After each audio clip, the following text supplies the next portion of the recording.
여러분 오늘 보실 말씀 요한복음 보시겠습니다. 요한복음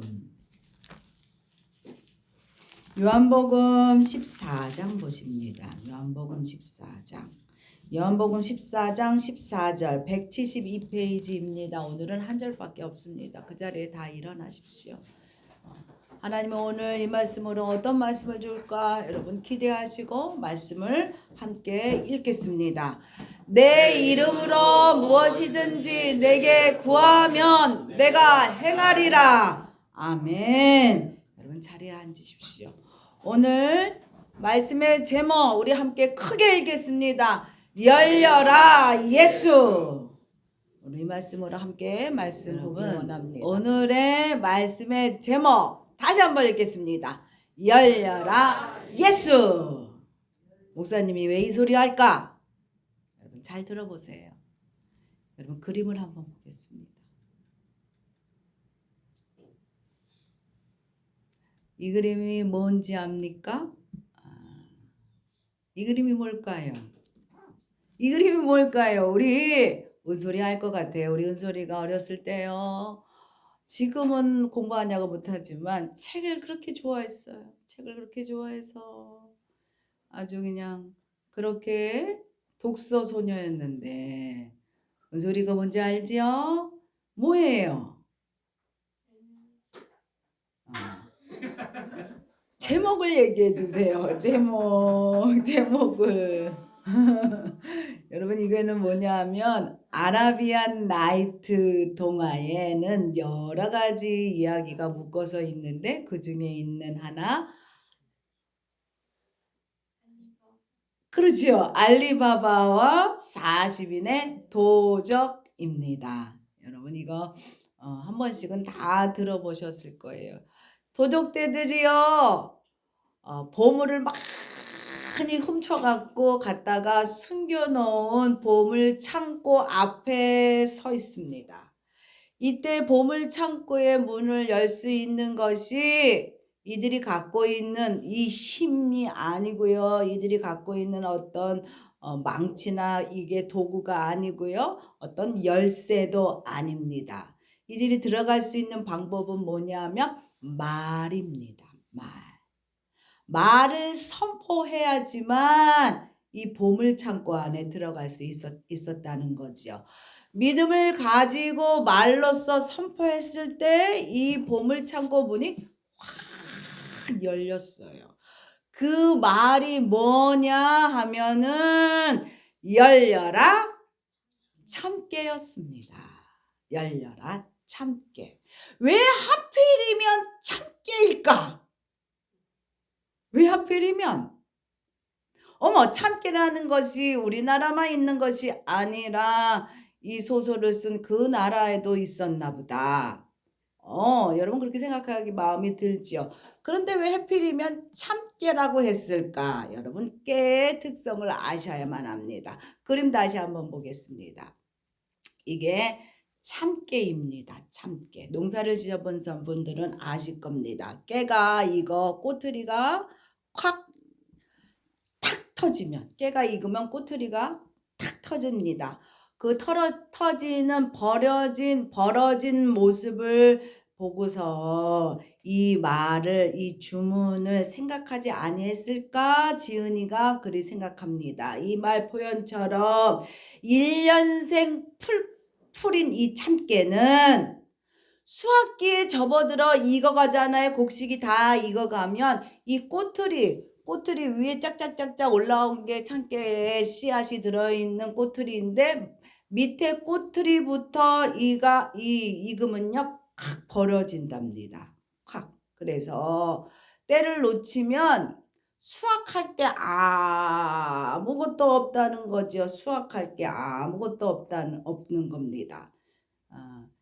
어머니 권사님이 동생들이랑 당신의 오빠가 살던 집 앞에 있는 텃밭을 함께 가꾸십니다. 어머니 권사님하고 이모들이랑 그것들을 가꾸는데 참깨를 심었고 이거 다음 주에 와서 이거 베야 됐구나 생각하셨답니다. 그런데 그 다음 주에 가보니까는요 바닥이 하얗더래요. 바닥이 그냥 하얘갖고 남아있는 것이 별로 없었답니다. 왜냐하면 그 사이에 다 털어져 나간 거예요. 바닥에 다 떨어진 거예요. 먹을 수가 없는 거예요. 그래서 너무너무 속이 상해서 마음이 불편했다고 말씀을 하십니다만, 이렇게 참깨는요 땅에 떨어지는 게 너무 많아요. 수확기를 놓쳐버리면. 그렇기 때문에 정작 먹는 것이 별로 없게 됩니다. 그래서 미국에서는 이런 일들이 너무 수없이 일어나고 90%는 거의 땅에 떨어지고 가져가는 건 거의 10%밖에 수확하지 못할 정도로 그랬답니다. 왜 그랬냐면, 왜 더 그랬냐면, 미국이라는 것이 어떤 나라입니까? 엄청 큰 나라잖아요. 노예들이 그것들을 다 했는 그런 나라입니다만, 노예 해방으로 인해서 흑인 노예가 사라지고 난 다음에는 이 참깨 수확하는 것은 더 어려워졌답니다.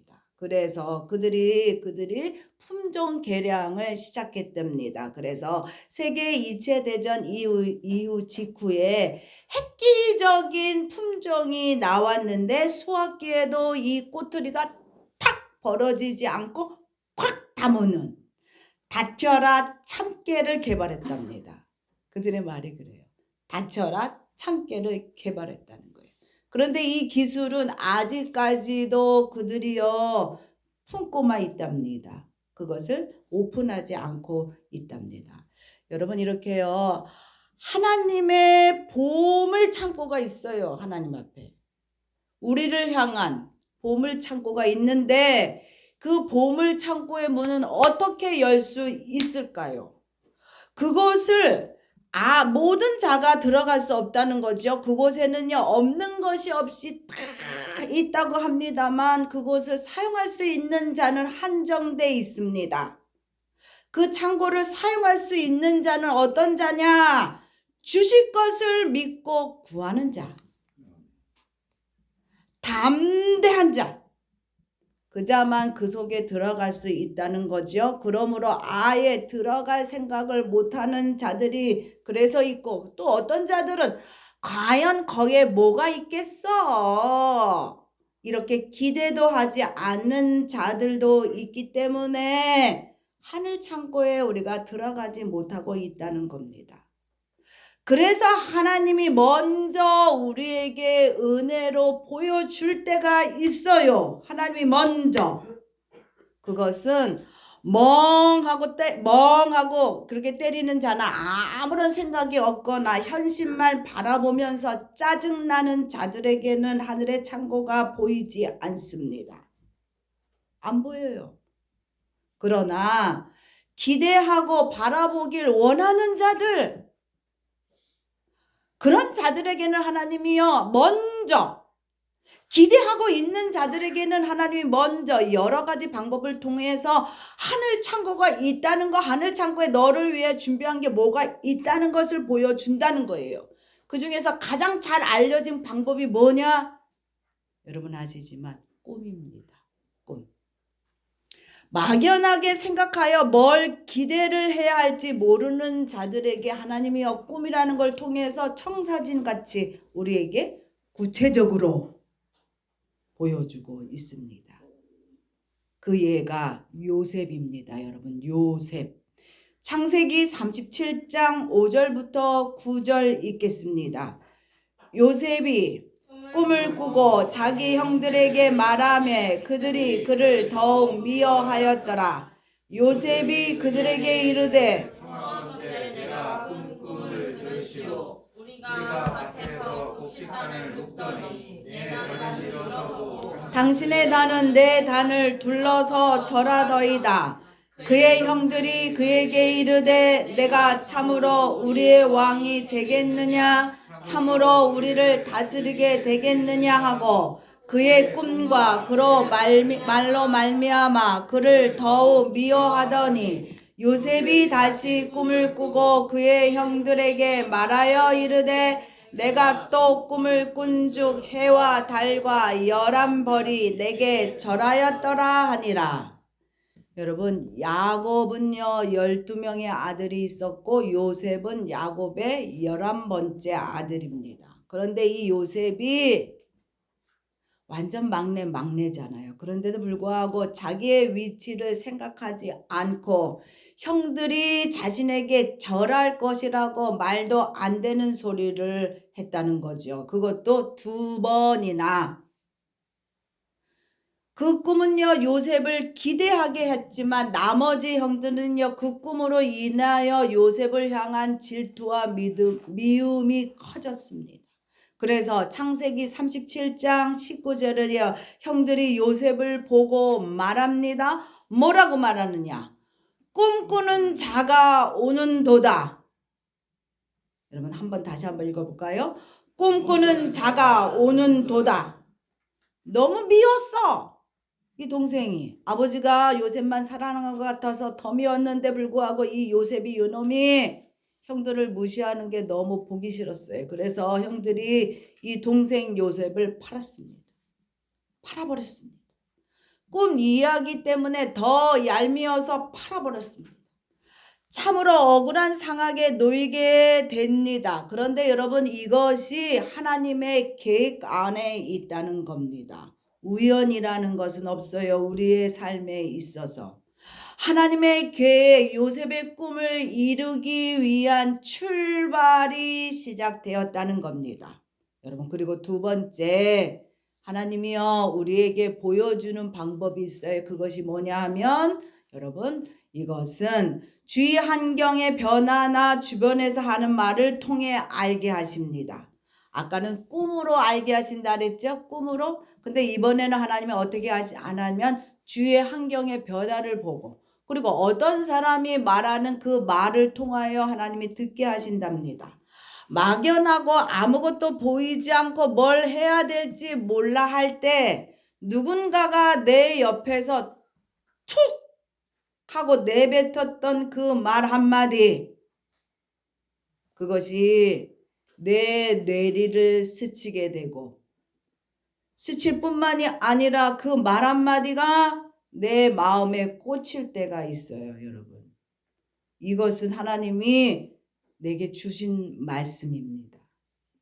여러분 제가요 대학을 서울로 유학으로 왔죠. 그래서 이모님 댁에서 대학 생활을 제가 4년 동안 거기서 했습니다. 잘해주셨어요. 잘해주셨는데도 그래도 철들어서 눈치가 조금 보이더라고요. 그런데 그 집에 큰딸이 있었습니다. 그때가 초등학생이었습니다. 그런데 이모가 늘 하는 말이 뭐였냐면 그 딸 친구 애가 하나 있었는데 그의 아빠가 은행에 다녔습니다. 은행에 다니는 그 딸 친구를 아빠를 보면서 우리 이모가 되게 부러워했어요. 은행원 아빠를 둔 그 집을. 그래서 저는 그런 생각을 전혀 해보지를 않았던 사람인데 불구하고 은행이 뭔지도 몰랐던 사람이에요. 그때까지 은행 가본 적도 없었으니까. 그런데 불구하고 은행에 대한 기대가 내 마음 가운데 생기기 시작했어요. 은행원에 대한 기대가. 그리고 그것에 대하여 제가 마음에 품었습니다. 우리 이모가 툭툭 내뱉었던 그 말의 기대감으로 은행에 가면 좋은 거구나. 은행원이 되면 잘 살 수 있겠구나. 이런 마음이 제 마음에 생겼다는 거지요. 하나님 그렇게 역사합니다. 2번째입니다. 바라보았다면 어떻게 되냐? 하나님 같이 읽겠습니다. 바라보았다면 믿음으로 이루어질 것을 기도하십시오. 바라보았고 마음에 확 이게 심어졌어. 그렇다고 여러분 내 것이 아니야. 그랬다고 끝난 게 아닙니다. 이제는 어떻게 해야 되느냐? 믿음으로 선포하는 게 필요해. 열려라 참깨 같이. 바라보았다고 우리가 보물창고를 내가 바라보고 서 있다고 보물창고 안에 들어갈 수 없다는 겁니다. 그게 열어져야만 되지요. 열 수 있는 방법은 뭐냐 하면 가까이 가야 돼. 가까이. 보물창고 가까이 가서 열려라 참깨 해야만 됩니다. 그럴 때 그 믿음의 말이 능력으로 나타나는 겁니다. 믿음으로 소리내어 우리가 기도할 때 그 말은요, 기도가 될 뿐만이 아니라 그 기도는 능력으로 내게 오는 거예요. 능력으로 내게 나타내지는 겁니다. 전혀 내 것이 아니었던 것이 어느 순간에 내 것이 되어 옆에 있게 된다는 거예요. 여러분 믿으십니까? 아멘. 장로님이 지난달에 33년이라는 긴 책임의 시간을 잘 마무리하셨습니다. 하나님께 너무나 감사하지요. 장로님이 이제까지 올 수 있었던 것은 전적으로 하나님의 은혜였고 하나님께서 도와주셨던 그런 역사입니다. 정말로 여러분 그렇습니다. 그리고 이 이끄심에 기도하면서 순종하고 따라왔기 때문에 그것이 가능했습니다.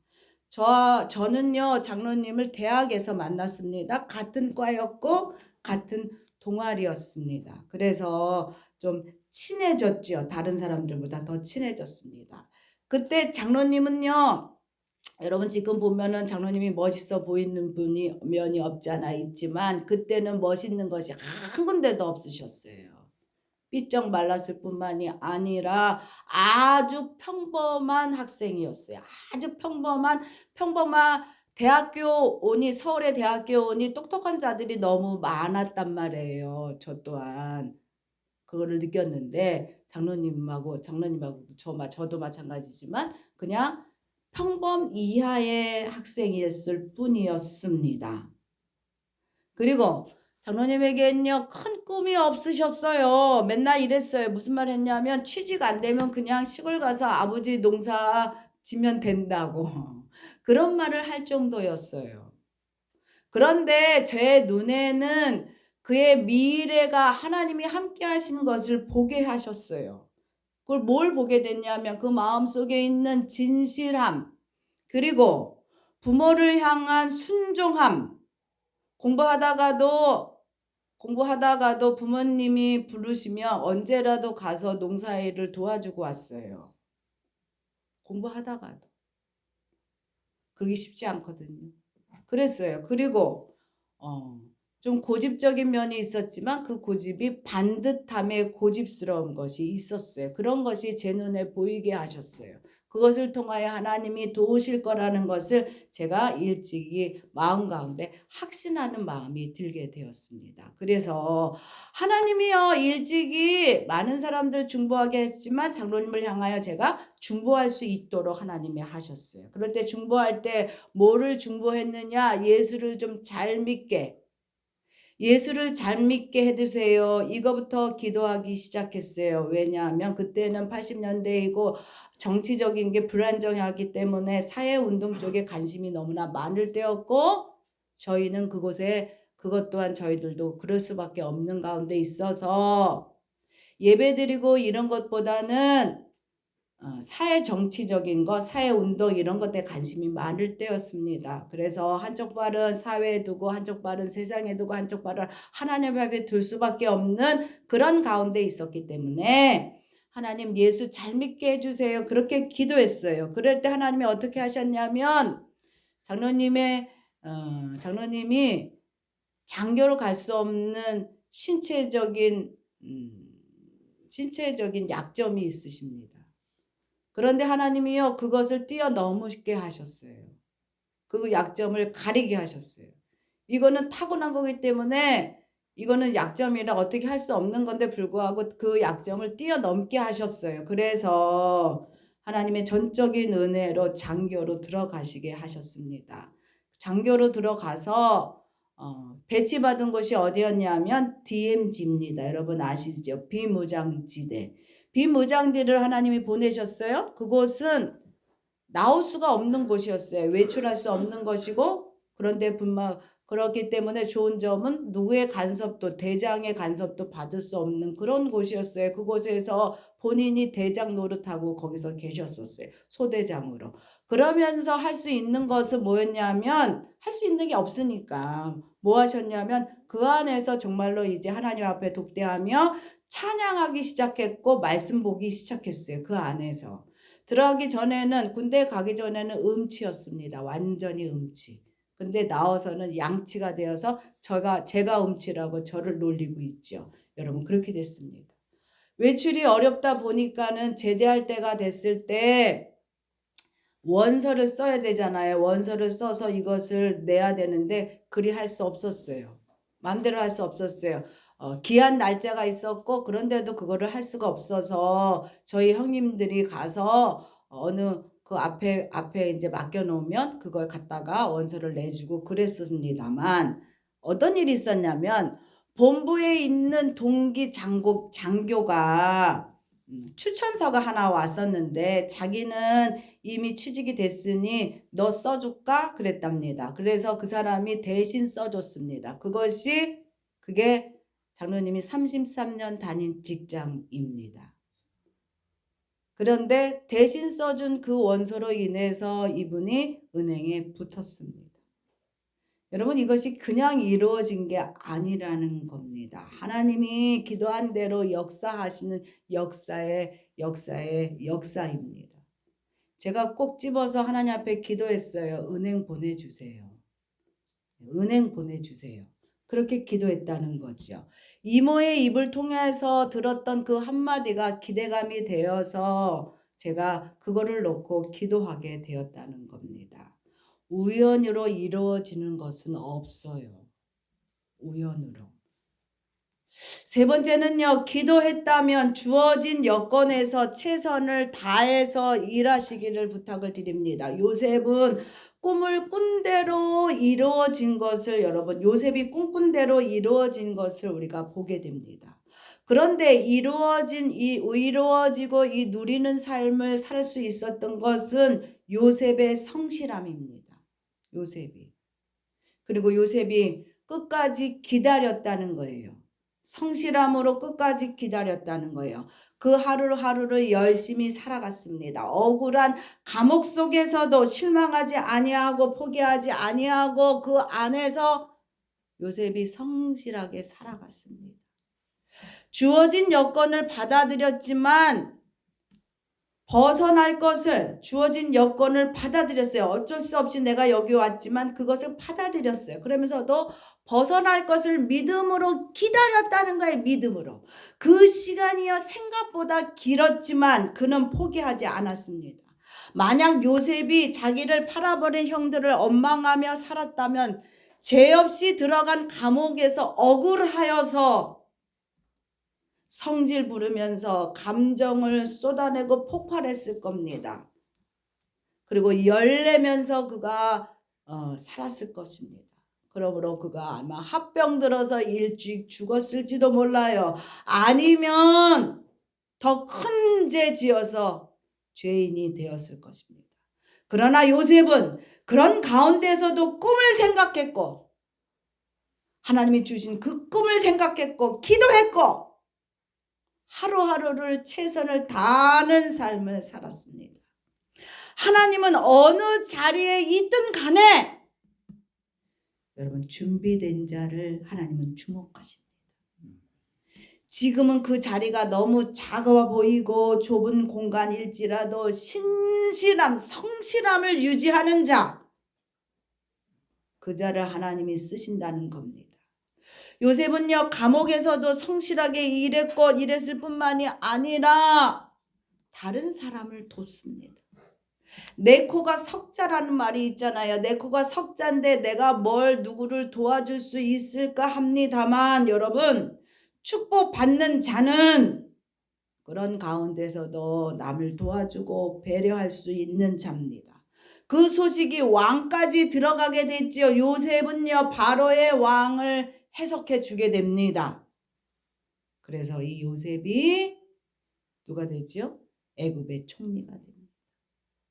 이것은 순간의 반전이 아니라는 거예요. 요셉이 13년 동안 고생하며 충성한 결과입니다. 충성한 결과. 결국 그는요 자신이 영광 받았을 뿐만이 아니라 요셉으로 인해서 그의 가족이 다 영광을 받았어요. 그리고 정말 요셉이 꿈꾼 대로 꿈꾼 대로 형제들이 자신에게 다 절을 하게 됩니다. 꿈꾼 대로 그대로. 하나님께서는요, 나를 향해 준비한 어마어마한 창고가 있다는 거예요. 하나님에게는. 여러분, 그 창고가 있는 것을 여러분 믿으십니까? 아멘. 꿈을 가지세요. 다 늙어 빠졌는데 무슨 꿈을 꿔? 내가 뭘 할 줄 알다고. 내가 할 수 있는 거 아무것도 없어. 나 나이도 많고 할 수 있는 능력도 안 돼. 뭔 꿈을 꿔? 이러다 죽으면 그만이지. 여러분 이렇게 생각하십니까? 그러면 아무 일도 일어나지 않습니다. 기대하고 바라보셔야만 됩니다. 그래야 하나님이 주십니다. 그리고 선포하셔야 돼요. 뭐라고 선포해야 되느냐? 우리 함께 합니다. 열려라 예수. 열려라 예수. 예수 하고 여러분 선포하셔야만 됩니다. 예수의 그 이름에 능력이 있어요. 여러분. 약간 부끄러움이 느껴질 수도 있지요. 과연 될까? 다 늙어 빠졌는데, 나 힘도 하나도 없는데, 나 어려서 돈도 한 푼도 없는데 뭔 일이 이루어지겠어? 괜히 이러다 나 부끄럽고 웃기는 모습으로 남아지는 거 아니겠어? 이런 생각 여러분 들 수도 있습니다만, 그런 가운데서도 믿음으로 구하는 자는 받는 거예요. 믿음으로 구하는 자는 받는 거예요. 내게도 반전이 옵니다. 아멘. 아멘. 내게도 반전이 와요. 알리바바에게는요, 욕심 많은 형 카심이라는 자가 있었어요. 알리바바가 그 말을 가지고 와서 부자가 된 것을 이 형 카심이 알았어요. 이 카심은요, 욕심꾸러기예요. 욕심쟁이에요. 그래서 알리바바를 꼬셨어요. 너 어떻게 어디서 갖고 왔어? 그랬더니 보물창고가 있다는 것을 가르쳐줬고, 보물창고에 들어가려면 주문이 필요해, 형. 그 주문은 열려라 참깨야 하고 가르쳐줬습니다. 그래? 알았어. 이 카심이요, 자루를 갖다가 많이 준비했어요. 그리고 이 자루를 다 혼자 들고 올 수 없으니까 말을 준비하여 보물창고에 갑니다. 그리고 가서 얘기합니다. 열려라 참깨. 어머, 들어갔더니 정말 보화가 너무 많은 거예요. 눈이 희둥그레져 갖고 이 형 카심이요, 와 하면서 막 엄청나게 막 보물을 집어넣었어요. 자루마다 아주 그냥 무겁도록 들기도 어려울 정도로 그냥 다 집어넣었어요. 그리고 나오려고 하는데 문이 안 열려. 문이. 암만 주문을 생각해 봅니다. 열려라 쌀. 안 열려. 열려라 보리. 안 열려. 어머나, 뭐였지? 열려라 찹쌀. 안 열려. 열려라 오이였나? 계속 불러봤어요. 안 열리는 거야 도대체가.